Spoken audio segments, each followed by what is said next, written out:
हो रही है। मैच्योरिटी के आने के बाद आप में सृजनात्मकता खुद में होनी चाहिए। रचनात्मकता का एक स्त्री को रचनात्मकता और सृजनात्मकता का टाइटल दिया जाता है कि उसको किसी भी तरीके से फिट होना है जीवन शैली को जीने के लिए, उसमें उसको अपनाने की क्षमता आनी चाहिए कि वो किस तरीके से मैचिंग करके अपने आप को उस सांचे में ढाल ले। तो हम कई बार नॉलेज का मतलब डिग्री कहते हैं, नॉलेज का मतलब एडजस्टमेंट है, और विजडम हर इंसान में डिफरेंट डिफरेंट है। जब लड़कियों को हम पढ़ाते हैं तो लड़कियों को और लड़कियों के हो सकता है सम टाइम लड़कों को बहुत ज़्यादा विजडम होती है, कई बार लड़कियों में भी विजडम होती है, लेकिन वो विजडम इतना भयानक रूप नहीं लेकर के उसमें शालीनता का रूप ले, उसमें कोप अप की भावना हो, अंडरस्टैंडिंग पावर आए कि पहले और अब में एक बिग डिफरेंस अभी आया है, ये 10 साल में आया है, एक डिकेड पहले नहीं था। 10 साल पहले वुमेन को इस तरीके से सोचने का भी नहीं था। अभी तो हम गर्ल्स चाइल्ड को, वुमेन को फ्रीडम अभी मिली है।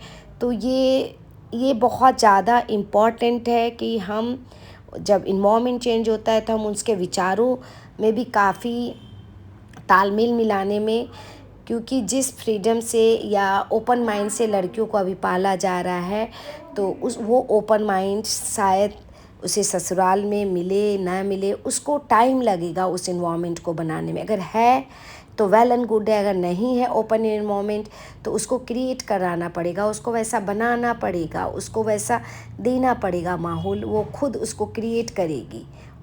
अगर आपको जो चीज़ भी चाहिए आपको उसके लिए खुद से उठाना होगा कदम कि हमें इस तरीके की लाइफ लीड करने से हमारा जीवन ज़्यादा सुंदर और अच्छा होएगा।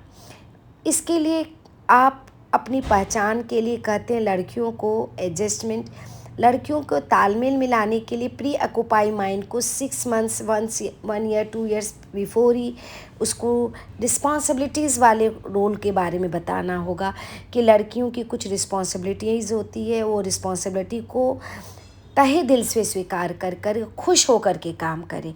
रिस्पॉन्सिबिलिटी को जब आप रिस्पॉन्सिबिलिटी नहीं लेकर के उसको अपना एक शौक़ मानते हो कि ये मेरा खुशी का रोल है, तो आप उसमें एक अच्छे एक्ट कर पाते हो और एक अच्छी एक्टिंग कर लेते हो।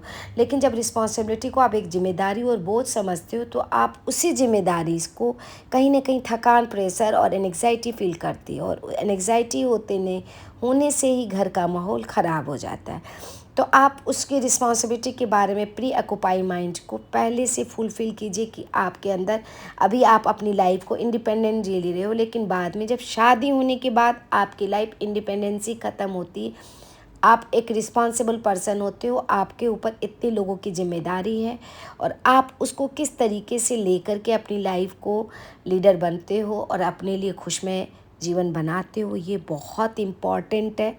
इसे हम इग्नोर नहीं कर सकते क्योंकि जर्नी यहीं से शुरुआत होती है कि जर्नी हर घर के सर्कमस्टांसेस डिफरेंट होंगे और उस सर्कमस्टांसेस में आप अपने आप को किस सांचे में डाल करके किस तरीके से अपनी जर्नी को सुंदर बनाते हो।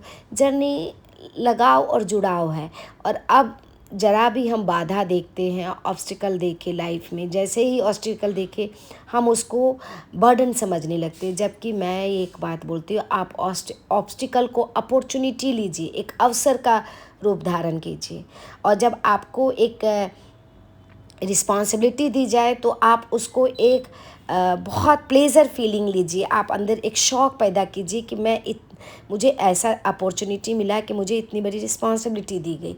तब आप कहीं ना कहीं एक अच्छे इंसान के रूप में उस रोल को अच्छे से एक्ट कर पाओगे।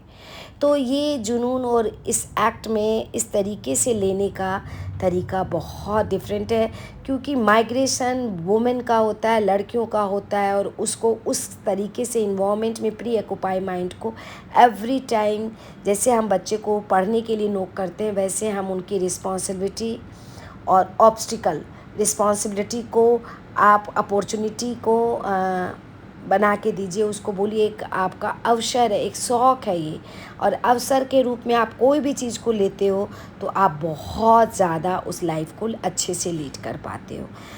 तो आप किस तरीके से अपनी जर्नी को लेते हो ये बहुत ज़्यादा इम्पॉर्टेंट है।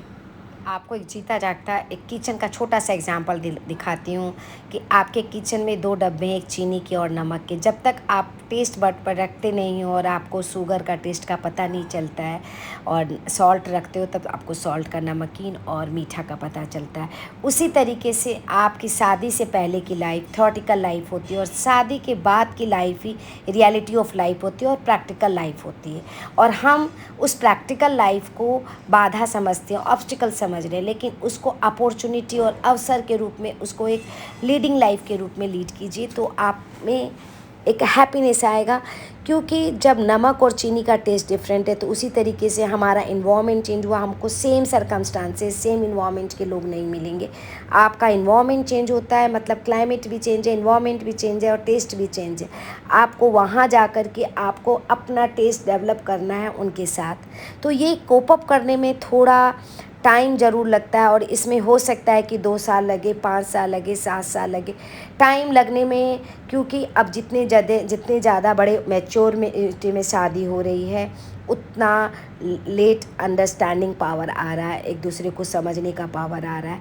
तो आप जितने मैच्योर होते हो, उतना ना आपके अंदर एक रिजिडिटी बाउंड आ जाता है कि हम नहीं कर सकेंगे। लेकिन आप ये प्री ऑक्युपाई माइंड को हटाइए और अपने से अपने आप को बूस्टअप कीजिए कि मैं ये भी कर सकता हूँ और मैं ये भी कर सकता हूँ, मैं अच्छे से काम भी कर सकती हूँ और मैं अच्छे से अपना जॉब भी चला सकती हूँ। तो ये लाइफ बेटर लाइफ होएगी। तो लड़कियों को पहले दोनों पाँव पर ना, अपनी नैया, आपको अगर अपनी नैया पार करनी है तो पतवार आपको चलानी है और उस पतवार में आपको balancing of life very important है। अगर जब शादी होती है तो जॉब को उतनी प्रायोरिटी ना दे करके आप पहले इन्वायरमेंट के अकॉर्डिंग अपने आप को एडजस्ट करने की कोशिश की, क्योंकि आपका इन्वायरमेंट चेंज हुआ है। जैसे सर्दी से गर्मी आती है तो हमारी बॉडी में चेंजेस आते हैं, हम अपने आप को कोप अप करते हैं, अपने आप को कूलिंग इफेक्ट करके एसी चला के अपनी बॉडी को इम्पैक्ट लाते हैं। उसी तरीके से हमारा टोटल इन्वायरमेंट चेंज है। अगर आपको कहीं पर आवाज़ ऊंची होती है, कहीं पर नहीं, आपके घर में लेस वॉइस वाले आवाज़ के थे, आप यहाँ पर लाउड वॉइस वाले लोग हैं, तो आपको समझना होगा उसी सब खेल को बैलेंस करने के लिए आवाज़ का रिकॉर्डिंग, टेस्ट बड का एंड पहनावे का बैलेंसिंग एंड डिफरेंट जो कल्चर्स अभी एडॉप्टेशन शुरू हो रखा है, डिफरेंट मतलब आज तो शादी सिर्फ मारवाड़ी में ही नहीं हो रही, अभी अदर कास्ट को भी इनवाइट किया जा रहा है। अब फ्रिक्वेंटली हम अदर स्टेट को से शादी कर रहे हैं, हम मारवाड़ी होकर साउथ इंडियन से शादी कर रहे हैं। तो हम डिफरेंट कल्चर के लोगों को भी अडॉप्ट कर रहे हैं, अपने कल्चर में अडॉप्ट करा रहे हैं। म्यूचुअल अंडरस्टैंडिंग की बहुत ज़्यादा ज़रूरत है। म्यूचुअल अंडरस्टैंडिंग है तो रियलिटी ऑफ लाइफ में हैप्पीनेस रहेगी। तो कहीं ना कहीं हम सभी इस चीज़ की सर्च जो कर रहे हैं वो बहुत काफ़ी बड़ी है, इतनी जल्दी ये फिनिश नहीं होने वाली, टाइम भी कम है, काफ़ी लोग का समय काफ़ी लगा है। तो फिर नेक्स्ट सेमिनार में इसको कंटिन्यू किया जाएगा। तो इसको फिर से नेक्स्ट किस तरीके की क्वेरीज आती है उस पर हम लोग डिस्कस करेंगे। मजबूत कदमों से बढ़ता भारत, लगाओ, जुड़ाओ और सुझाव कि एक नीति लेकर के एक नए युवक के साथ ताल मिलाने की एक छोटी सी पहल है। हम सभी एक दिन खिलखिलाएंगे और मुस्कुराएंगे। ऐसा भारत। जय हिंद।